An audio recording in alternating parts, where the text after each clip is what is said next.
All right, welcome everyone to this week's Talent Talk. We'll be getting started soon. Feel free to pop your information into the chat there. I'd love to look back at all the comments and get some good people to follow up with. And I love it when you all get to introduce yourself before these things get started. So thank you for being here. If you're not familiar, this is part of a weekly webinar series that we're doing every Thursday at 3 p.m. Central to be able to talk about talent. That's why it's called the Talent Talk. So we kind of bring all of these people together from the TA and HR spectrums of the world. And we just want to talk about a hot topic that could help us all take a little bit of a deeper dive, no pun intended for today's topic, into a subject matter that keeps coming up with our clients here at Ardent Services, or something that might be really, really beneficial for you to take a closer look at with your teams as well. So, as we get started here, I want to make sure that you know who Ardent Services is. We'll get to who I am here in just a second. But basically, Ardent Services, here we are turning talent challenges into turnkey solutions. That sounds like a really great motto, slogan, what have you, but this is what it means. And our mission at our core, we are here to elevate TA, so talent acquisition, as an integral part of the HR ecosystem. And company culture, we want to really address that by looking at unique talent acquisition needs of each team. So it's not one size fits all, okay? We develop these holistic strategies that look at recruiting and retention. You'll hear me say often, you cannot have one without considering the other. So again, we're here to help all members of the TA and HR spectrum and that ecosystem work together and work better together. And that's where our ethos comes from. Collaboration over competition. We are made better by our community and the partners that we work with. And that includes you. So we'd love to partner with you. We'd love to connect with you after this. But let's get right into it. Again, nice to meet you. My name is Tiffany Doherty. I am a recruiting innovation specialist, an HRTA partner, a player coach strategist, a linchpin of innovation, all of these great things that I've been called by the teams that I've worked with. And that really just means that I've come in and played a variety of different roles in, some various staffing and corporate recruiting and startup environments. So why should you listen to me? I've got 15 years of talent acquisition experience. I've got 5 years working with staffing agencies, 4 years in corporate recruiting, and 7 here in TAHR consulting. So all of that means that there are a lot of different brains that are going on up here in my head at any given time. And that is to the benefit, sometimes to my own detriment, but to the benefit of the other people that I'm working with, because I not only come with that talent acquisition brain that comes from those 15 years of experience. I've worked in, staffing agencies where I've had multi-branch management responsibilities, and we've dug in on things like work comp, unemployment, light industrial, I-9 compliance, all of these different areas that didn't look like an obvious offshoot of staffing, but it was something that was benefiting our business and our operations and our teams as a whole for them to have understanding of those things. Additionally, in 4 years of corporate recruiting, I dug in with the field retail leadership teams, as well as some of the internal corporate department figureheads to understand their unique needs. And that is where I also got a chance to cut my teeth, if you will, in that D&I space, where I worked as a D&I liaison for veterans, different diversity minority groups, and did community outreach, which again, doesn't sound like an obvious offshoot or an obvious translation from the talent acquisition experience that I had. But we're going to talk in this presentation today about some really creative and interesting ways that you can use some tools. So I just wanted to give you some background of my experience. And of course, in 7 years of consulting, it seems like the weirder, the better. The industry disruptors are what I really get excited and passionate about working with. So I've worked in a lot of spaces where I had to come in with that 15 years of experience, but really get game changing. I had to come in sometimes with what I like to call a sledgehammer rather than a chisel to some of these strategies, and we had to smash the mold. We had to pick up the pieces and craft it again. And we've all heard, of course, the build the plane as you fly it mentality. Well, I help teams build the plane quicker so we can stop crash landing. We get to new heights, we get to new locations, new territories of development if we all know our part and if we can build the plane correctly. So it's a whole other presentation on how to build the plane as we fly it. That's not what we're here to talk about today, but I do want to remind us what we are here to talk about, okay? It's about attracting the right talent. So that's the title of this week's webinar. And again, this is for our people teams. This is for us to bring our TA, our HR brains, and I am not forgetting about my D&I and my L&D folks out there too, because you are very, very strong partners to this structure of talent acquisition and HR and human resources.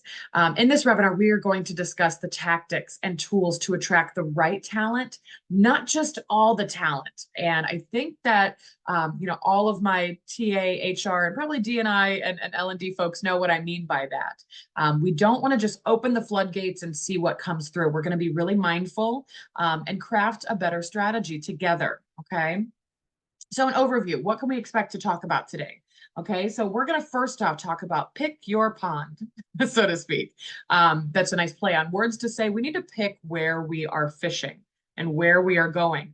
So knowing the difference in the environments you're in makes a huge difference if you're deep sea fishing or if you're fishing on a river. So we will try to keep the fishing puns to a minimum, but the analogies and the translations definitely come into play in this, which is why we have all of these beautiful fishing lures. If anyone is a fanatic about fishing like I am myself and my family has been, then you'll love, all of the visuals that we're going to give you in this presentation today. Next, we're going to go into talent stages. So what type of fish or what type of talent are you really attracting and what belongs in your ecosystem? Anyone who's had an aquarium, knows that not all fish survive in all environments. Okay. And so we want to know what type of fish you're attracting and why they belong in your organization. Next, we're going to dig into perception as reality. It's a phrase that has dogged my existence as a recruiter and in many different talent acquisition and HR teams to say, this is not a trick. It's not a lure that we're kind of like dangling in front. And this is where the fishing analogy is going to end because we're not talking about just a bait and switch there. This is not a trick. This is a trade. This is a trade-off as to what this candidate or this talent that you're searching for might be perceiving about your organization, what the trade-off is there, what the trade is for what they are looking for in your organization, what you're able to offer them. Okay. So we're going to talk about that a little bit more deeply. And then lastly, we're going to talk about what's in your tackle box. So these are the essentials for the talent market. Okay. So the things that we need to consider. Again, I'll try to keep the fishing puns to a bit of a minimum. I won't go, all old fishermen sea dog on you here, but I really want to make sure that we kind of get some easy parallels here between what fishing analogies are and what talent acquisition strategies are and how we can make some easy connections and help our brains to understand this really, really complex world of fishing and talent acquisition strategy. Okay. So let's get right into it and talking about pick your pond or pick your lake or pick your stream, pick where it is that you think the best talent for you would be. And, be open-minded enough to know that that might change, but knowing the difference in the environments that you're in. Again, we're not bringing the same strategy to deep sea fishing as we are to stream fishing or fly fishing. So today's theme that I want you to keep in mind is proactive, not reactive talent strategies. Okay. So we could say recruiting strategies. We could say, talent acquisition. We could say even the onboarding and talent development strategies. I just want you to keep that kind of as an open, overarching theme, open-minded topic there of talent strategies. But we need to keep that in mind of proactive, not reactive. We all say this all the time. What does it mean? Okay. So we have oceans, we have lakes, we have rivers in the fishing world. And we could probably draw parallels, and I won't get too deep into what each of these environments look like and what kind of analogies we can make about talent acquisition and those arenas and those avenues, all to say, we can dig in on each of those usually and make them more catered with the companies and with the clients that we're working with here with Ardent Services. But oceans, we've got kind of real big ecosystems here that we're working with. We've got a lot of different fish or a lot of, variety in our talent. Lakes, we have, specific seasons that we're going to be, hot in and that we're going to kind of need to change up our strategy, bring some different tools. And then rivers, it is an ever evolving kind of bringing fresh things to the surface analogy that we want to make there. So these are the three ecosystems, if you will, and we want to be proactive and not reactive. So again, thinking about what we would bring, how we would prepare to go into each of these different arenas, both whether it's in fishing or talent acquisition, the preparation does mean the same thing. We need to do that early and often, not just when we're thinking about leaving for the trip or going to the actual body of water or to the talent pool that we're thinking of fishing in. We need to be doing this as a team and preparing and making sure that we're ready for each of these environments. Now, when we think about being proactive, not reactive, we might think, there are also cons to going into each of those environments that we might not be prepared for. For an ocean or for a larger ecosystem, there can be a lot of storms. There can be a lot of tumultuous changes in talent seasons as well. So we want to make sure that if we are not ready for some of those bigger storms, that we either stay out of that or we're prepared for that. We have a big enough boat, if you will. Okay. Next, in those sort of lake environments, again, those seasonal hiring environments where you think, okay, it's winter and my boat is definitely frozen into the lake, or, I don't have the tools to crack this market right now to get through that deep impenetrable ice, so to speak, metaphorically. We need to know that those seasons are coming and not all of a sudden be surprised when our talent pools become unavailable to us in certain seasons. There are definitely talent pools and seasons that affect them. Then we've got the rivers of our talent pools, right? Or of our strategies. And sometimes on rivers, those whitewater rapids come up and we are kind of overwhelmed. And in this picture here that I found, I think it's interesting to see this team on a raft. Whitewater rafting is probably very popular for some. It's terrifying for someone like myself who's never been. So I don't know whether these people are having fun and having the time of their lives or if they are about to die. So I will just kind of leave that open to interpretation, and you can relate it the same to your talent acquisition strategy. Sometimes we get caught up in the rapids of some of these evergreen, these really rapid moving recruiting environments, and we don't know who has the expertise to keep us all from going overboard on that raft. And we're not sure what the next bend in the river is gonna bring. So just keeping in mind that being proactive, not reactive, we're gonna need to consider a few things as we go along, which we'll get into together. So thinking about, the sustainable, I just literally took some of these slides directly from some fishing advisories, but sustainable fishing practices look very similar to sustainable recruiting strategies. So we're looking at new horizons. We're always looking at new opportunities, of course, to make things better. So there are new things coming around all the time.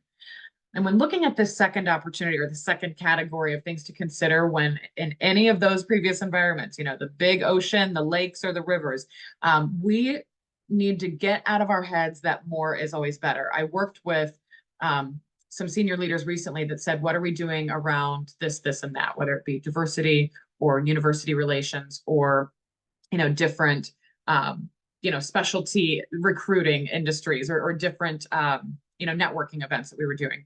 And I started to do what I like to call my story of 1,000 whys, where I ask why they want to be in those certain networking environments, why those universities, or, why should we, tout these certain diversity initiatives? Where has it started? There's a lot of where, how, when, and who that comes along with those whys, but I was really digging in on those, and they didn't really have an answer behind the why. They just wanted more. And oftentimes that is a strategy that we can see in a lot of different talent acquisition and human resource teams to be able to show effort. And what I would say to that is more is not always better. And in fact, it actually dilutes our effort. So we don't want to just keep putting a bunch of different lines in the water and then just keep rapidly watching all of them. Anyone who sees multiple lines in the water knows that it's possible. You can, like myself, I put multiple poles in the water and I can manage all at once. However, I would not put my 9-year-old niece out on a dock with 10 fishing poles around her and expect her to be able to manage any and all fish that came in on all lines. And let's be honest, she's probably going to lose one of those fishing poles by the end of the day. So that's the same mentality I bring into working with teams on putting multiple lines in the water. You need to have a team that can man and watch as many opportunities as you have out there in the water, so to speak. But you also need to have the expertise and know why you are fishing in different areas in that way. So more is not always better. Okay. And then just like what we were talking about with those waves and some of the rapids that come in some of the different, bodies of water, that you fish in. And similarly, in these recruiting efforts and in some of these environments, you're going to have some storms come up. There are, really, really high tides, if you will, of talent and different layoffs or different, changes in the industry that cause there to be some turbulent times. And also there are times within your own organization where you will see some changes, you'll see some attrition, and that is to be expected. That is a natural thing. But we want to know how to navigate those storms and how, again, if we're looking at being proactive, not reactive in our talent strategies, not just talent acquisition, not just talent development, but all things incorporated to saying we need to know how to navigate those storms. That is definitely what we're here to do, and being a sustainable brain in terms of recruiting practices. So a few bullet points here to kind of consider for yourself is that we want to have experience over knowledge. I could give anyone a book that says, here's how you recruit, or here's how you fish, right? You see all of those fishing guide books. You could watch a lot of videos or even some TV channels about fishing per se. I don't know that there are any of those channels on TV about recruiting. I wish there were.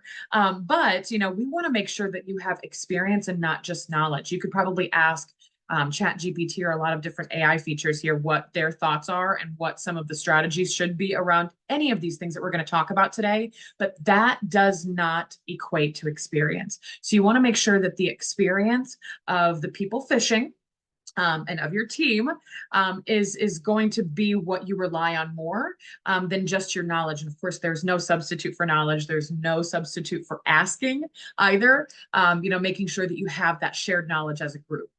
Second here is prepare for the worst, which we hear all the time, like prepare for the worst, batten down the hatches, make sure that we're prepared for anything.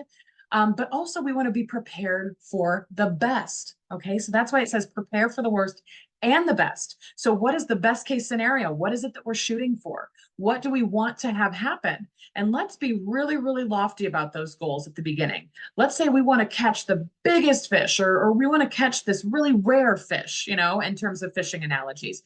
And we are really prepared for that. But we're also prepared for what happens if we don't, or if we weren't ready for that big fish, or maybe we caught the big fish with whatever tackle or whatever gear we had, but we didn't have the boat to bring it into. What do we do then? What happens?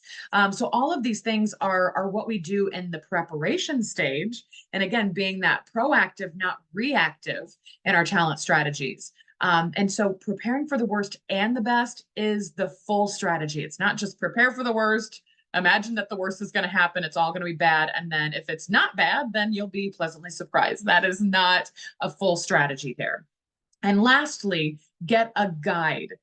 So anyone who has even just the slightest bit of knowledge when it comes to fishing, if you've watched one fishing show, if you've seen, one fishing magazine, or even just you've gone with a friend or family member, you are probably familiar with what a fishing guide does. They tell you where all of the best spots are to fish for the type of fish that you are wanting to catch. They also know that body of water in and out. They really know it well because they've been in it. Again, there's that experience over knowledge. They didn't just look at a map and they said, that little cove or that little spot in the water seems like it would be good. They've been in it. So getting a guide like a consultant or like someone that is a part of your team internally that can actually be that consultative mind. And I would even push one further to say they're not just going to work with their manager brain or their operations brain. They're going to be a little bit of a devil's advocate brain. And if you know what that means, then you'll appreciate it. But some people hear that and they think it's bad. But I think that having someone that can come in and challenge some of the previous notions about our recruiting and our talent strategies is good. Someone that can ask questions in a safe environment is good.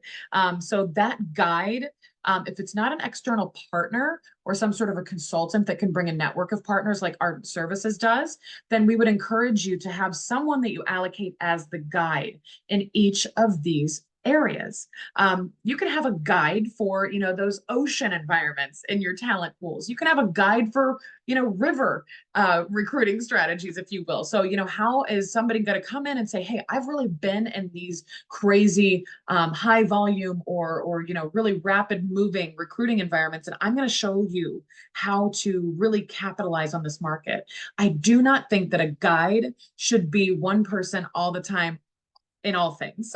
So again, that is the benefit, and a shameless plug here for working with Ardent Services is that working with any one of our consultants means that they've had a variety of experience, like I showed you in my own experience previously. But also we work with a network of partners. It's a hub and spoke model where we are steel sharpening steel, and we're bringing in the pinch hitters and the best of the best in each of these industries to keep our tactics and our strategies sharp in each of these arenas. Okay. So I think we all understand a little bit more now about how to pick the right pond, pick the right area in the arena, and make sure that we are prepared. And that theme that we talked about of being proactive, not reactive in our talent strategies is going to follow us all throughout this presentation. So let's get on to what's next and talk about talent stages. So what types of talent or what types of fish belong in your ecosystem? We often see here at Ardent Services, we often see that we are working with some clients that are just starting out. Maybe they've never even had a talent strategy before, and they are very green, very new, and they come into, let's say, an oceanic or a really, really big recruiting environment, and they're a little overwhelmed. And so they decide to go and take their tackle, if you will, which we'll get to that topic a little later. They decide to take their tackle and they go to, smaller environment because they think that's where they're safe, or that's where they'll look like the metaphorical big fish in a little pond, right? And I would challenge you in this segment specifically to just keep an open mind and be honest about what talent really belongs in your ecosystem and what you're prepared to support. Okay. So all of these, content pieces that we're going to cover, again, are very, very customizable. They can be and should be catered to the clients that we're working with, but these are just kind of working in overarching themes here. And when we talk about talent stages, we're going to use a few more fish analogies, a few more visuals to help us get an idea of what talent stages look like in our career development and our career stages. Okay. So we're going to use, a little bit of these salmon analogies of, from the egg to, the senior salmon, if you will. So when we start off, we want to look at this ecosystem or their life cycle, if you will. So when we talk about early career, we're talking about these interns, maybe some of the entry level positions within your company. We also want to think about contingent workforce. Again, I could probably put contingent at any part of the life cycle here, because we have some in the mid-level, some in the early career level, but we want to say that early career are those people that have that first exposure point into this industry, into your organization. And some of those contingent workers, may have a lot of experience, but are only brought in for specific projects. So we want to just be mindful of those pieces of our ecosystem here. And there's very much a value in having contingent workforces, but where do we place them? How do we really, help them to grow and foster that development within our organization? So that's why we put contingent workforces there. Mid-level, can be categorized by those team leads, by those senior managers. These are people that are mid-career level. And then we have some of our senior leaders. So down here, you'll see some of the director level, the VPs, depending on the size of your organization. Some of these mid and senior levels may be all within the same ecosystem, if you will, or the same area of the organization. So they may be having different titles in this mid-career level. However, we also want to include the executives in this senior level as well. So those executives would be those C-suites, the senior leaders that are making the decisions, that are really guiding and giving the visionary direction to each of these departments. Okay.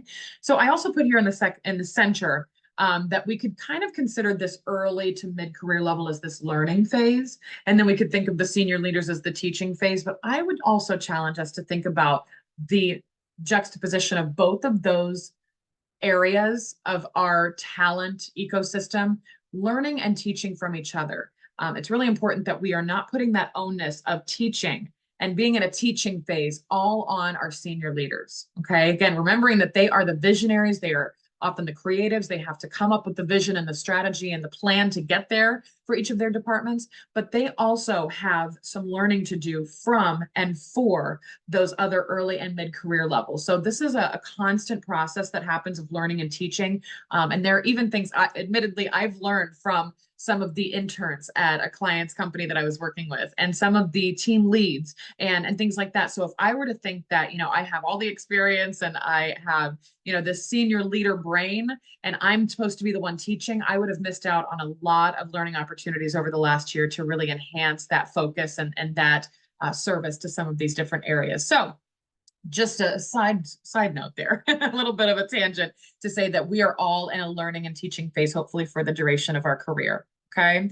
So as we look at each of these, we want to kind of break it down a little bit because it's a little bit much to look at all of those things all at once. So if we think about early career stages, I want you to imagine that these are early career professionals that are in those initial stages of their professional journey. So again, we talked about interns, we talked about, some of those entry-level positions, someone that has, we could talk about years of experience. I think we all can make some reasonable assumptions as to what an early career stage means, but you've also got some people that are coming from military experience and some other partnered or synonymous industry verticals, so that way they can bring over some of those transferable skills. So you might not see someone with the standard, 0 to 5 or 0 to 10 years of experience, and that's supposed to be considered early stage.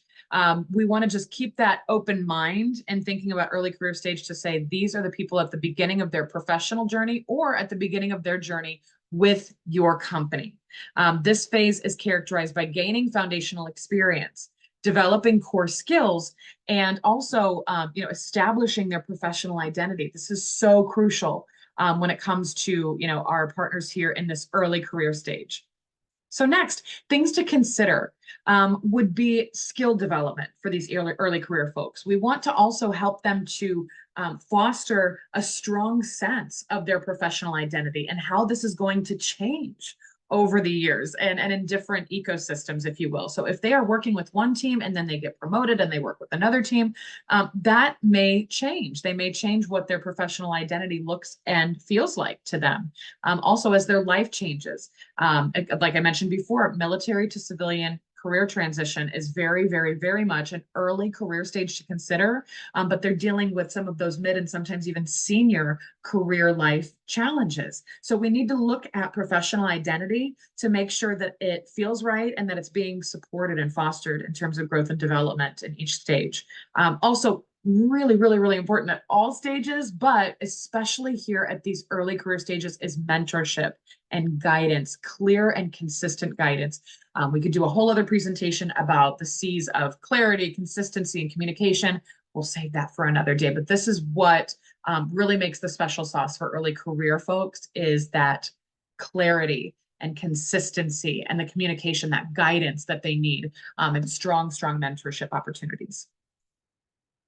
Additionally, we have these mid-career stage folks.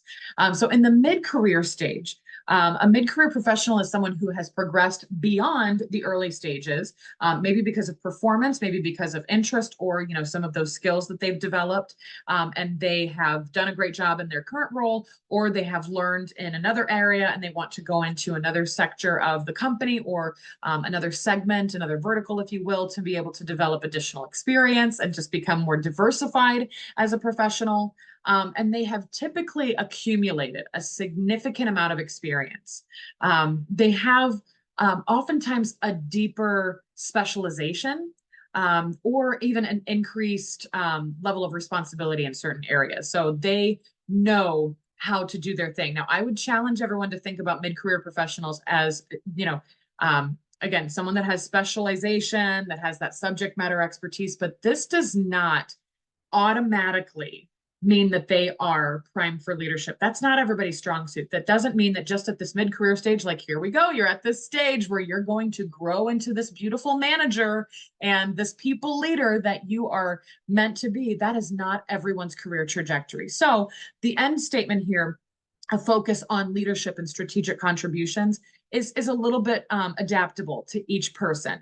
But mid-career stage, we really look at them as needing proficiency measures Again, to make sure that, whether you have developed them into this mid-career stage or if you're hiring into this mid-career stage, when we think that you have this subject matter expertise or this specialization that comes with your years of experience or time spent in certain roles, we don't want to assume that that means proficiency for what we're going to need it for. So this really, really speaks to, a talent acquisition and human resource strategy. So when you look at both, you want to make sure that you are assessing for what you will need the person to do in the interview and even onboarding stages, but then also throughout their career, you need to make sure that they are, keeping up to the standard of the industry in terms of proficiency. So those proficiency measures that we can incorporate into their review process, into their day-to-day learning and development.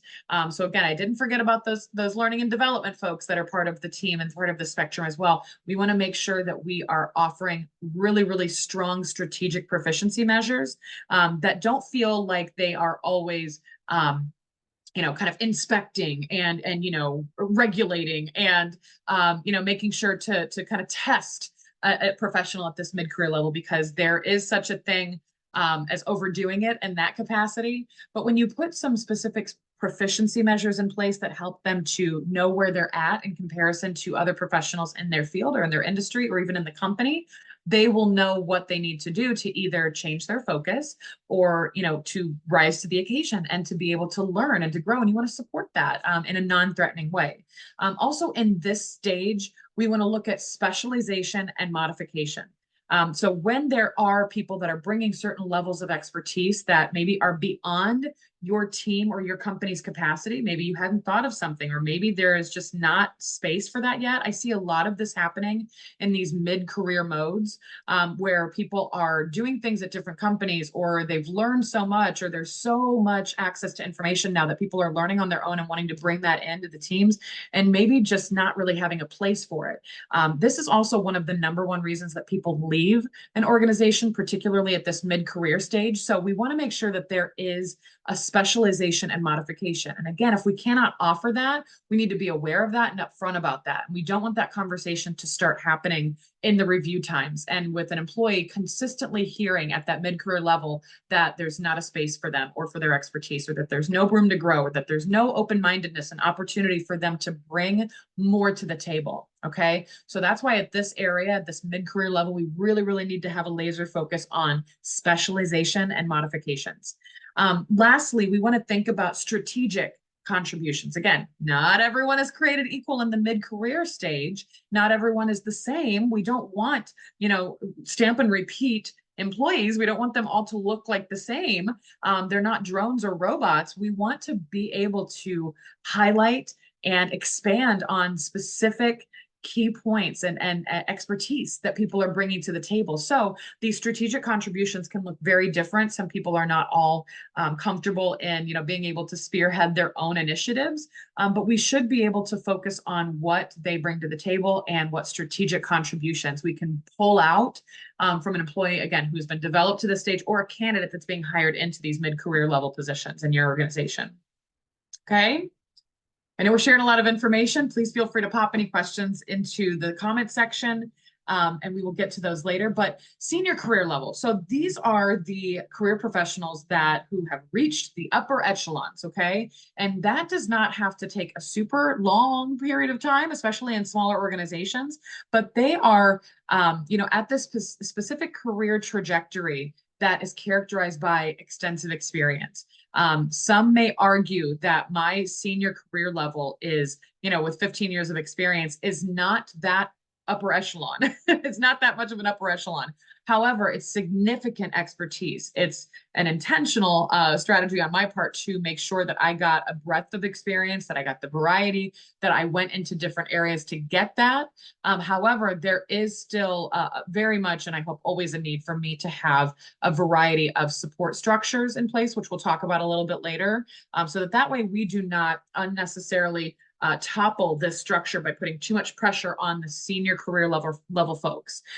This is also a strategic opportunity for them to come in and play a pivotal role in the organization. So that's what we think of when we think of senior career level. And some things to consider would be their strategic vision.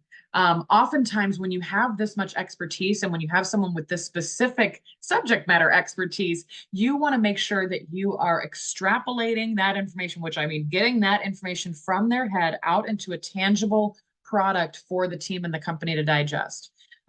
Leaving that information, where it is and just assuming that they will let us all know when they have a great idea is such a disservice to these senior level career professionals. Again, we've seen a lot of shift in the senior career level folks. And again, I don't want you to automatically assume that this means, the close to retirement age individuals. These are some people that have been in their industry for that 15 to 20 to 30 year stage. And they are all looking at the diversity in their experience and how that stacks up to others in their industry.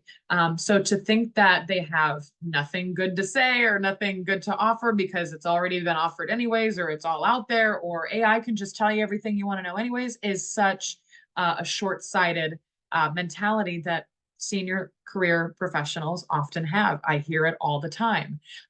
So what we want to do is be able to extrapolate that information, but focus on the expertise and the execution, not just what expertise they bring and not how we're helping them to execute that. There are a lot of really, really smart, very successful, very competent and inspiring senior career professionals that I have seen sort of die on the shelf, if you will. Their minds have been kind of locked into a box and they are bogged down in reports or they're bogged down in operational tasks that do not allow them to execute the strategy in the way that they the best way they could. Oftentimes the execution piece to that expertise, maybe they have the expertise, but they need help in the execution. Let's not assume that a senior level career professional automatically should know how to execute on everything that they have in terms of their expertise and their vision. But really also another thing to consider here is that influence and impact. Again, it's not always the same. So you could have strong influential themes here with these senior career professionals, but the impact that it has to the organization or to the team could fall flat. So again, just being able to bring in some of those talent strategies and help to make sure that these senior career professionals feel supported and they don't feel a little frozen in time here, in their roles and not able to break out of their certain roles in the organization, could be a really, really strong strategy to focus on these senior career professionals. And as we're thinking about all of these stages, again, if you don't have an ecosystem that can provide all of these things to all of these stages, that's okay. But we definitely want to know that. And we want to be honest with ourselves before we go out trying to attract a senior career level professional. Or if we don't have all of the learning and development and mentorship opportunities to foster growth in early career stages, we might not want to go out and do a lot of university recruiting if we don't have the systems to support that talent strategy. So all to say, there are a few things that we can focus on first to perhaps cater to all of these. But again, just knowing that at some point there will be specifics that each of these professionals at each stage is going to look for. But at all career levels, we do see that the roles and responsibilities that are given to each are very, very, very important.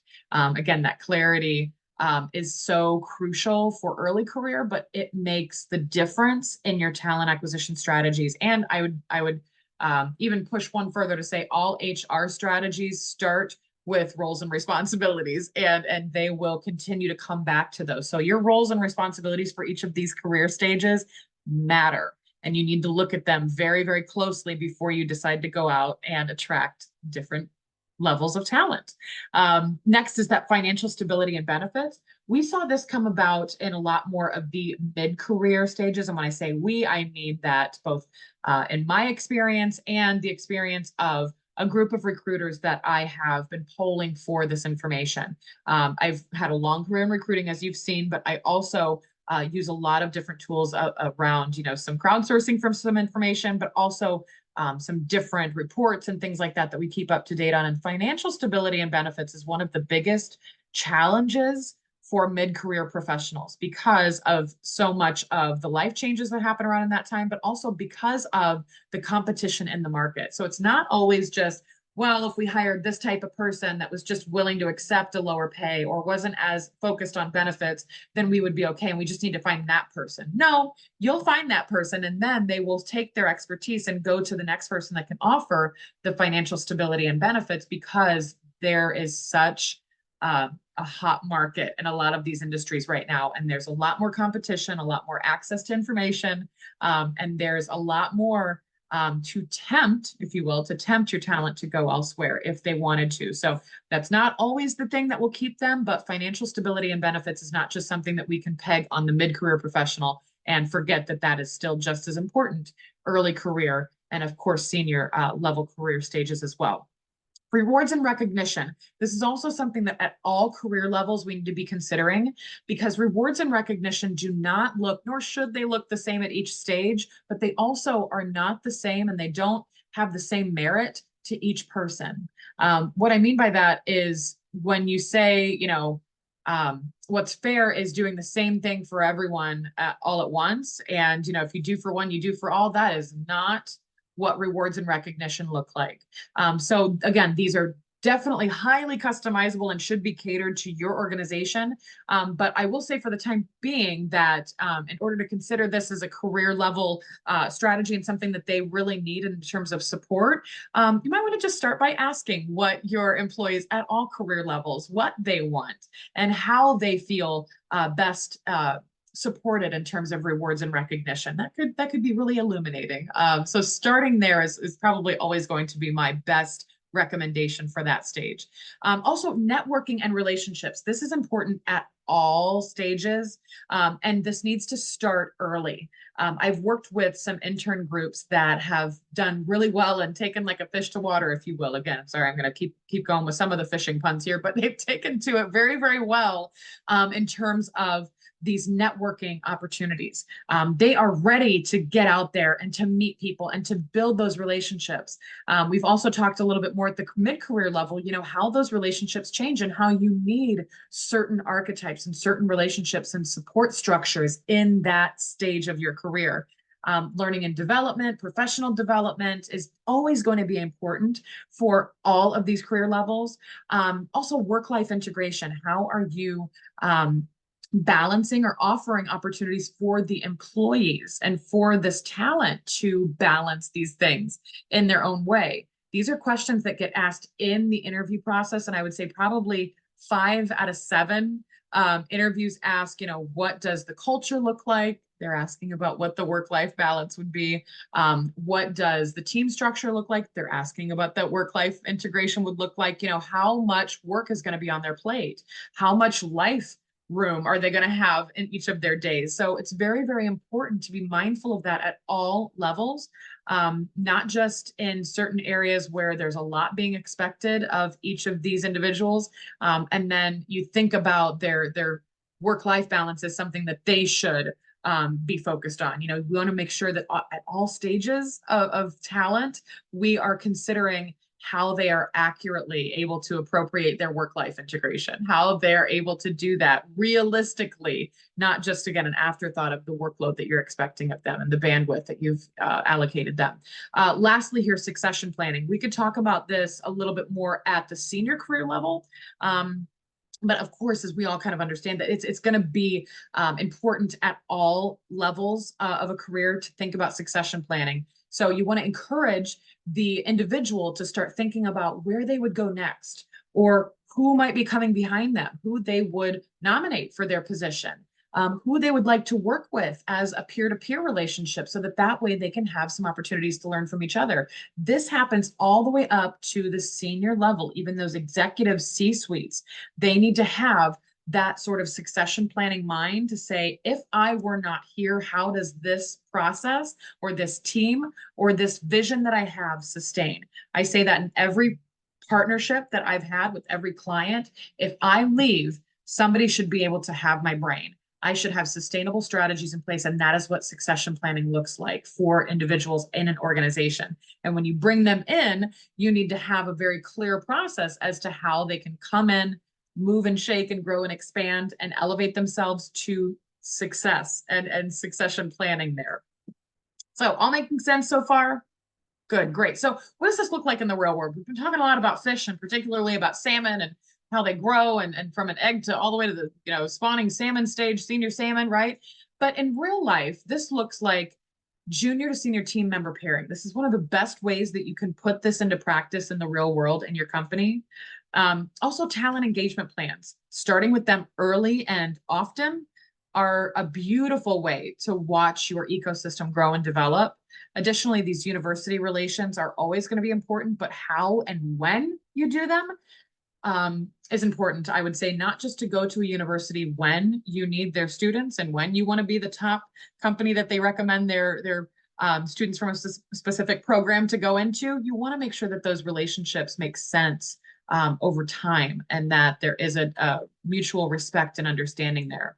Lastly, the community engagement and even education pieces. So going into your communities and educating them about what your organization does, what opportunities you have for each of these stages of the career development life cycle is very important. And engaging that communities. And engagement doesn't just mean when you want talent. We would talk about that in networking environments. I would put on a lot of events for a nonprofit organization, and we would see a lot of talent partners, a lot of big Fortune 500 companies come into those events and bring their talent teams and bring their diversity teams sometimes. And they would come in and they would have their list of hot jobs. They would have their business cards. They would connect on LinkedIn, and they were just what we would call sharks in the fish tank. They are coming in and gobbling up all of these, opportunities to speak with these candidates and this prime talent that's just really, really out there looking for opportunities with the best company, and they're just getting gobbled up. And really sometimes they weren't even the best fit for that organization or for that ecosystem. They were, just gobbling things up. So community engagement does not just mean when you need talent. It means how are you engaging and supporting and educating and fostering the relationship in that community that you want to hire from. Okay.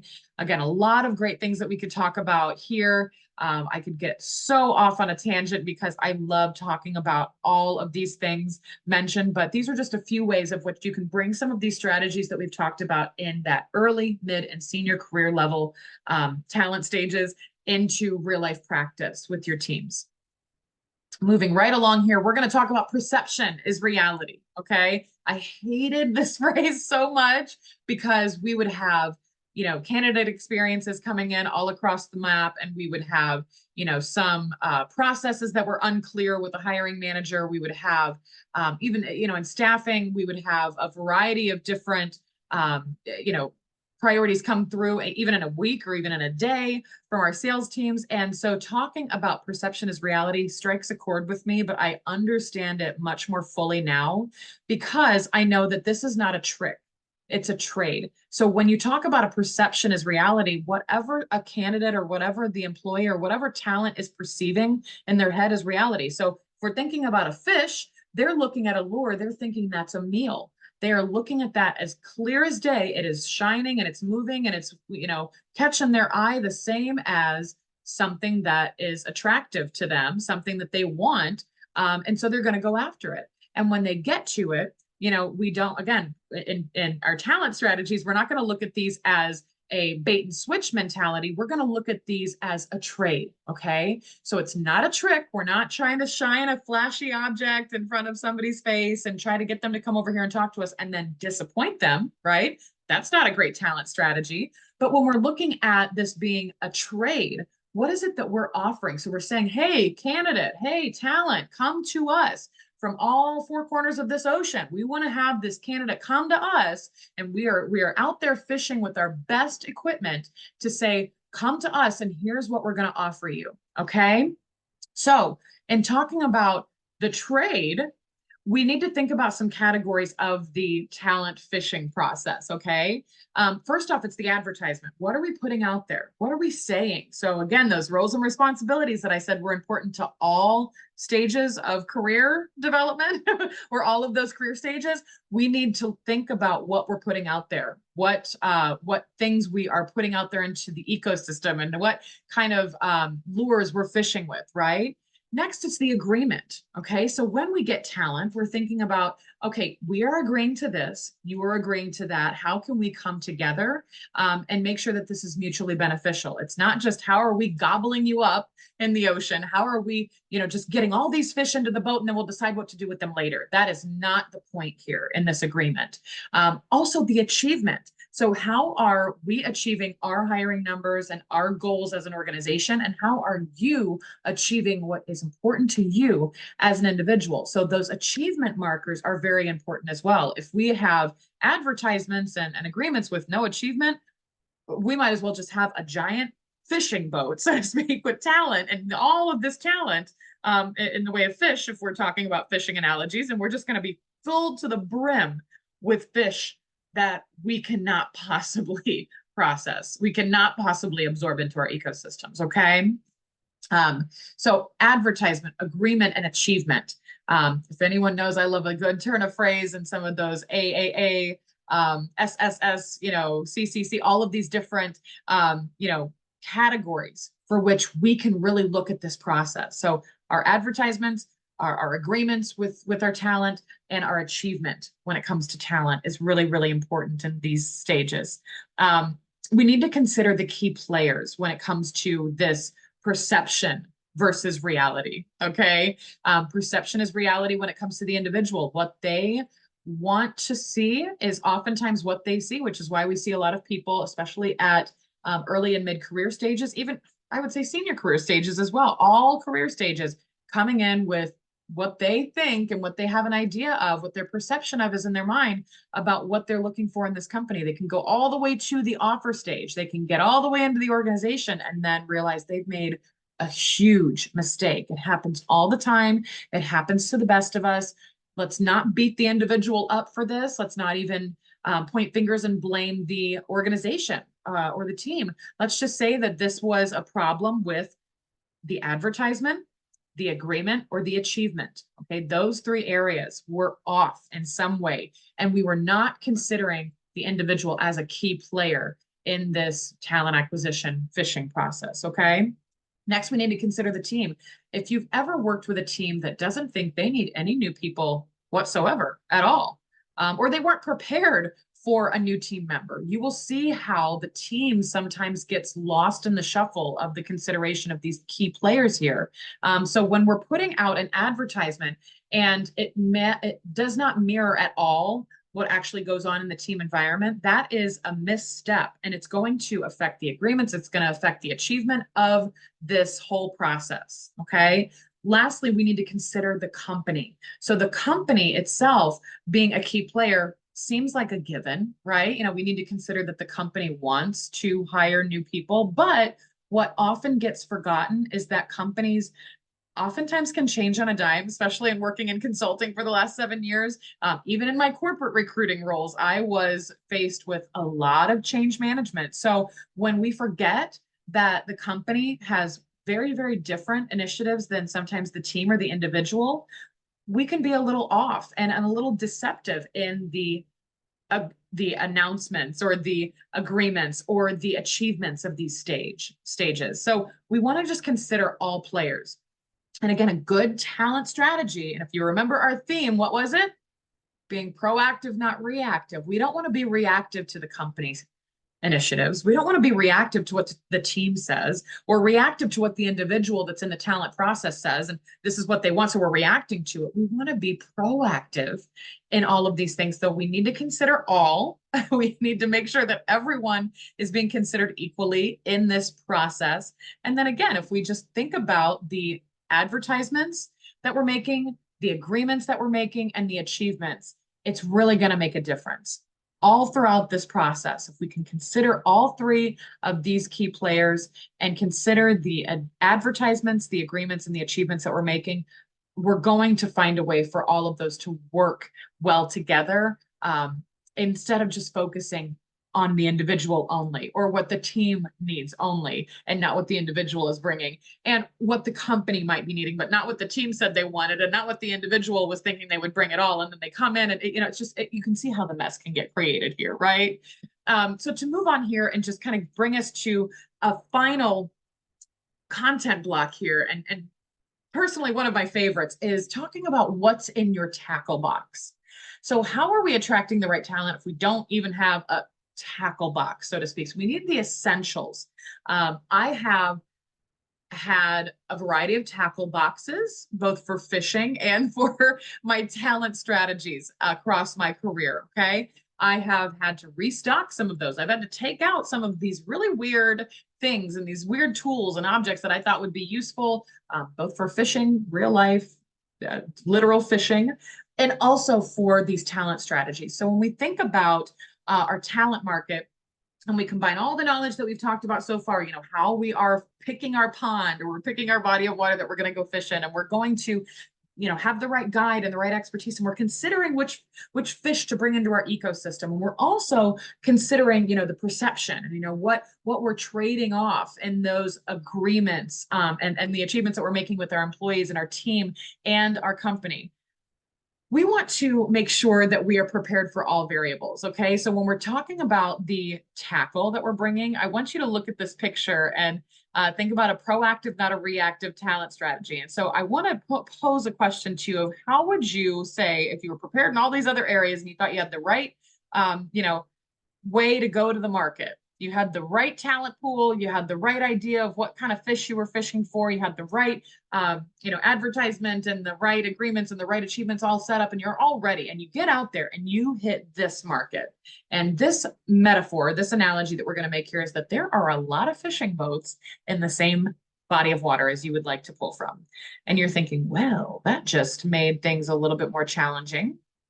You might want to think about using different tackle. You might want to think about going back and rethinking your advertisements, and how you are announcing yourself to this space. You might want to think about getting a bigger boat, metaphorically, right? You might want to think about, how you're being perceived from that talent's perspective.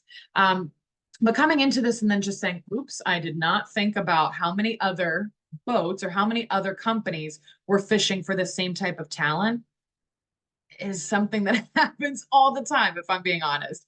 And it's an avoidable mistake to make. We cannot just go out here with the same tackle and expect that we're going to be successful, because we've got incrementally fewer options and fewer strategies to employ here.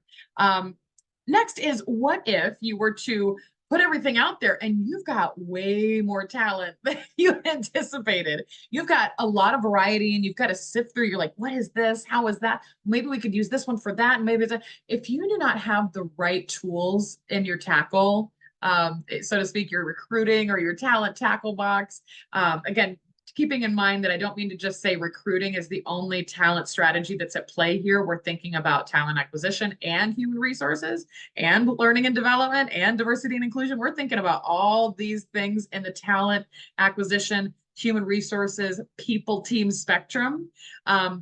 You might need to look at your processes that are in place to absorb that amount. Otherwise, you are going to be flooded. You're going to overwhelm your teams with this volume. Okay. I've even seen, metaphorically speaking, a company bring in this many fish and onboard them all at the same time. They kind of ate that big feast, talent acquisition wise. And then HR might have gotten through it. And they might have said, all right, we got them all onboarded. They're in their teams. They have clear, plans for the first 30, 60, 90 days. The hiring managers and the team leads and the team are all clear on the initiatives, and they're clear on how to do performance reviews to make sure. And then inevitably, the next year comes around and that same person's performance review is not really as confident and is as strong as they thought. And we have attrition numbers spiking because of this volume. Now, was it that it was bad and wrong to hire that many people at once? Not necessarily. But if we didn't have a proactive strategy around talent and we were being reactive to just, all right, the talent is available, we've got to strike while the iron's hot, we've got to capitalize on this market or this talent pool, we've got to get them in, we want to hoard all of our resources, all of the talent that we just absorbed, we're going to have some problems. So again, this is an easily avoidable mistake to make when we don't prepare for this volume. Again, remember what I said early on in this presentation about preparing for the bad, preparing for the worst, and for the best. So this might be the best case scenario that you could possibly hope for, but if you're not prepared for it, we're going to fall short. We're going to run into, at very least, some snags in our strategy here. So what I want you to think of in terms of this final content model, again, these are some of these screens that you can snapshot, you can bring back to your teams and say, how are we doing this well? And we're going to talk about attraction. So how are you attracting talent at this early, mid, and senior career levels? We want to talk about early career, again, with a layer of focus around opportunity. A lot of times the opportunity to work with your organization, or the opportunity to do new things, or to learn, or to use their education or their interest could be really, really attractive, much more so than it would be at the senior career level. But what we can do is think about the visibility and the brand recognition of your organization. At the mid-career level, they are often focused on expansion. How do I expand upon my experience? How do I bring all of the expertise that I have from all these different areas and combine it into some role on a team that would mean something to me and mean something to the organization? Again, that trade, that agreement that you're making.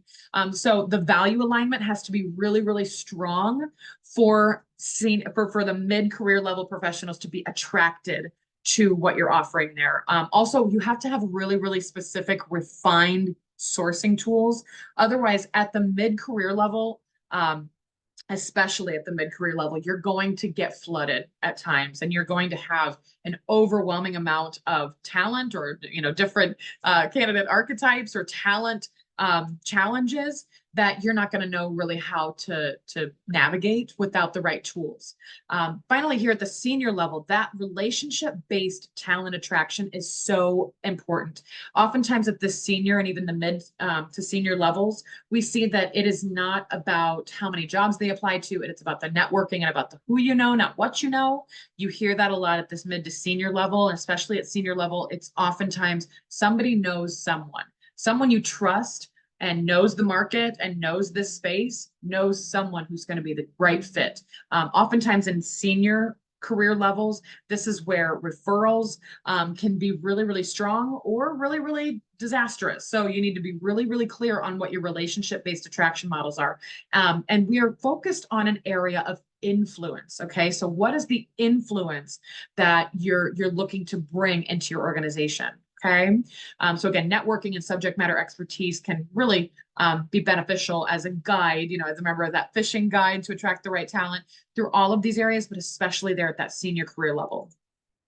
Next, we're going to look at adaptation. So how are we helping this talent to adapt into our ecosystems once they get here? So for early career development, we want to look at the fostering of a culture of continuous improvement. We want to really, really develop that talent and focus on career mapping. Career mapping is something where you talk about all of the possibilities. You teach these professionals at this early career stage to dream big and to think about and consider all possibilities. You don't want someone at an early career stage to be working because they have, the energy and the excitement and the exuberance and all of the opportunities to do so. So they just work, and they get really laser focused and a really refined, sometimes limiting focus on what it is that they're doing. And they don't look around and look at all of the opportunities. So career mapping as an exercise helps them to start to do that. And they learn to do that again, mid-career, and they learn to do that at all different levels of their career development. So especially in this adaptation phase, you want to think about how you can help this talent grow. The area of focus for career professionals in their early stages is growth. That is going to be the love language for which you are going to help them adapt into your organization. Is how can we help you grow? We've planted you into this role. We've planted you into this organization. We think we've given you some good soil, some good nutrients, some good stuff to grow with. But how are we helping grow that talent at that stage? Next is that mid-career. So this is where you want to make sure to conduct regular check-ins. And again, this is not just performance review stuff. This is not where we go, hard on, how are you performing? How are you performing? How are you rising to the occasion and growing and advancing and, self-promoting yourself? We are looking here for just regular check-ins and opportunities for us to engage this talent at this level.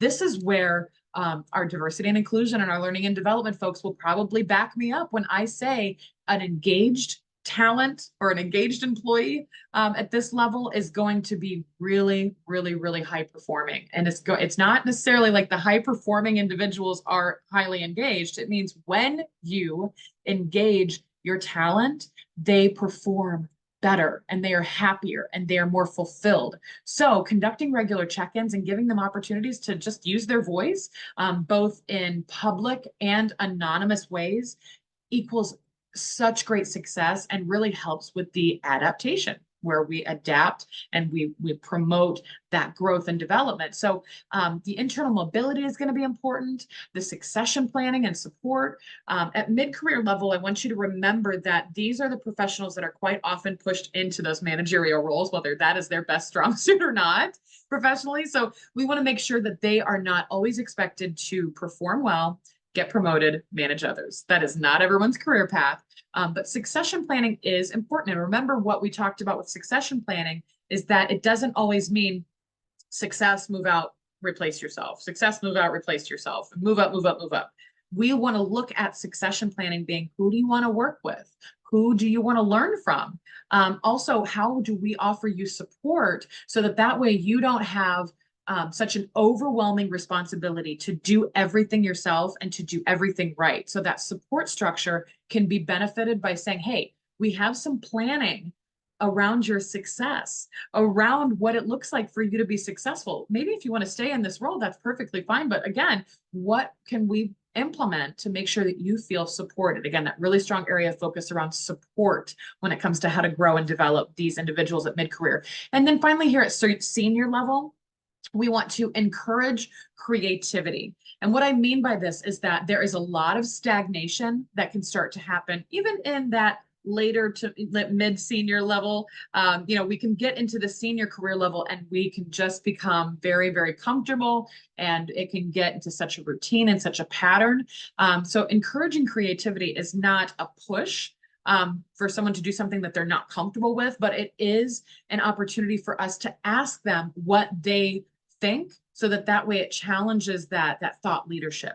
It really promotes that collaborative thinking.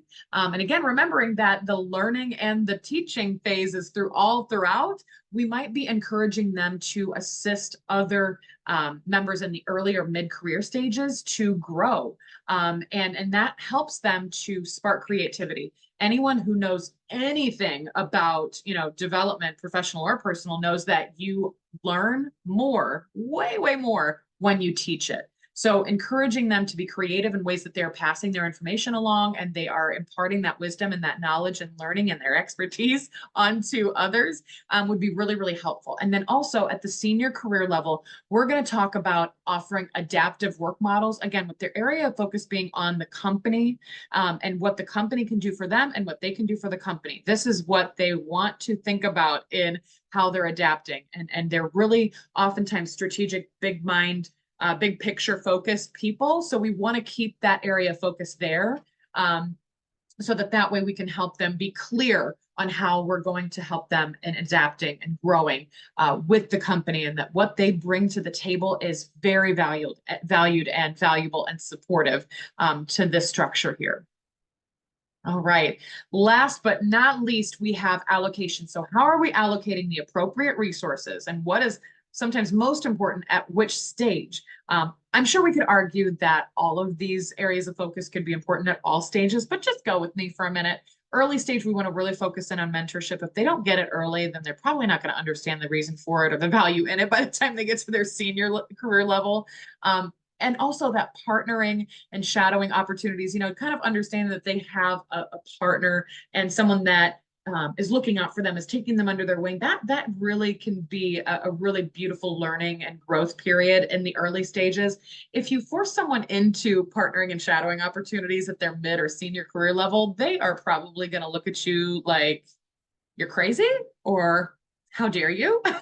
So we want to make sure that these learning tools and the allocation of those resources gets really, really ingrained with those early career professionals, and that they accept it, they expect it, and they really, really want to welcome it.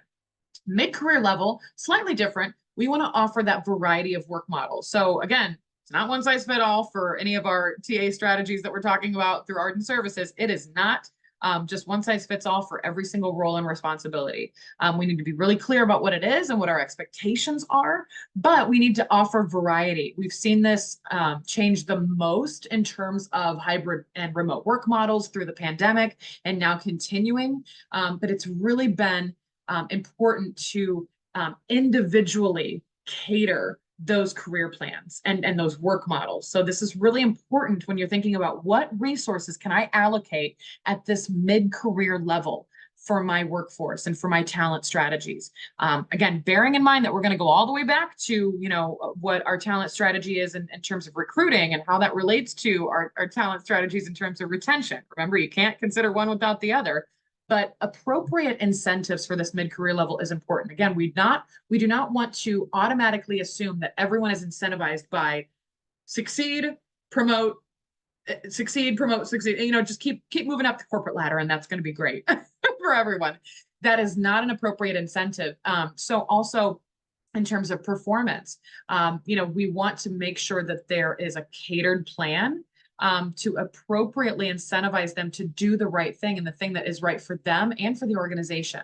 Okay. That's very, very important for people at mid-career level. Otherwise, they tend to get burnt out. They tend to get overwhelmed. They also tend to get into that detractor stage of the Net Promoter Score. They will be the ones that are saying, you know what? I don't have the resources that I need. I don't have the work-life balance that I want. I don't know what we're doing with our organization or with our team, and I feel disconnected. Again, you can look at any one of these slides and say, how are we doing as a team? What should we be doing as an organization? What processes do we have in place to support all of these things? But specifically in allocation, if you don't have these resources in place to be able to do a little bit more of a focus on individualized career plans and catered plans for your mid-senior level, I'd say that's a great place to start. It's one of the ones that we work on most often with Ardent Services. Lastly, here with senior level career professionals, you'll see that informational interviews are things that you really can allocate those resources to say, hey, we need to have more opportunities for you to talk with others and to share that information. So I call them informational interviews for lack of something other than just an interview. And I call them informational interviews in a lot of different environments. With interns, I say you should reach out to some of those senior leaders. You should reach out to some of the executives and see if you can just sit down for coffee or have lunch with them. You should sit down with some of the mid-career professionals too and say, how did you get to where you're at, and why do you like what you do, and what do you need? What is your biggest challenge? That's what I call informational interviews. I've done them my entire career throughout all of those different work environments in corporate and staffing. Agency recruiting, and definitely in consulting, to just become a sponge. And here at the senior level, if we can allocate some of those resources to offer time for them to share their knowledge and also to share knowledge with their peers and kind of get those other ideas and encourage that creativity, which we were talking about, and adaptation for them, that would be really, really beneficial. Also, speaking engagements. We want to allocate the appropriate resources for them to speak in different arenas, that supports community engagement efforts as well, but also brand recognition. If you can get someone from your organization to be lined up to do a speaking engagement as a senior leader of your organization in their area of expertise, the marketing pays for itself. Okay. So this area of focus here is legacy service. We're focused on their legacy, what they bring to your organization. We are really focused in that senior career level at pumping these individuals up, not to give them big egos so they can barely fit their head through the doorway. We are focusing on allocating those resources to highlight what it means to be a senior executive or a senior leader at the senior level in your career at this organization.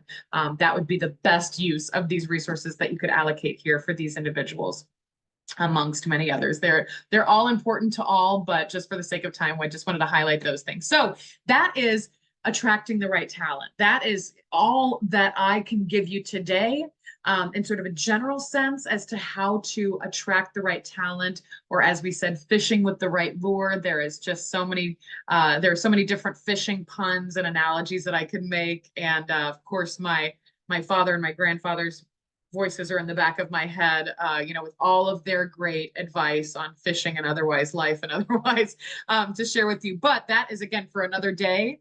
I'd like to thank you all for coming and to listen to this each week has been received very well, and I appreciate the feedback. If you would like to hear about any other topic, please let me know, but I'd also be remiss if I did not mention my strategic partnerships.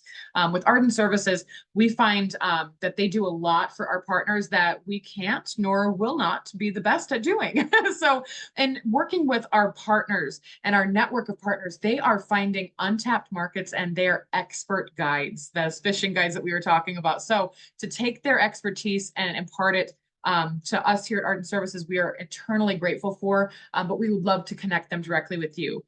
So if you'd like to talk with any of our partners, we would encourage you to check out our website, which is www.ardentservices.org, or just reach out to us.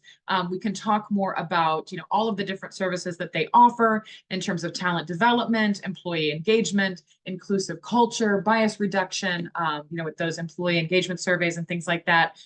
Here is a list of all of our partners. If you would like to become a partner of Ardent Services, there is also an opportunity to sign up to do that on our website, as well as another great opportunity to collaborate and network with our partners, which we host at the end of each month. So check out our social media for when that next event is going to be coming up. If you'd like to connect with me personally, this is a link to my own personal scheduling page. So you can just scan that QR page or go to our LinkedIn at Ardent Services. You can go to our website, of course. You can reach out to me personally. But our upcoming events are every Tuesday at 2 p.m. Central. We do a live Q&A. So if you'd like to join us, we usually talk about a hot topic and then usually have a little bit of time for a live Q&A. They're kind of office hours for our consultants, so to speak.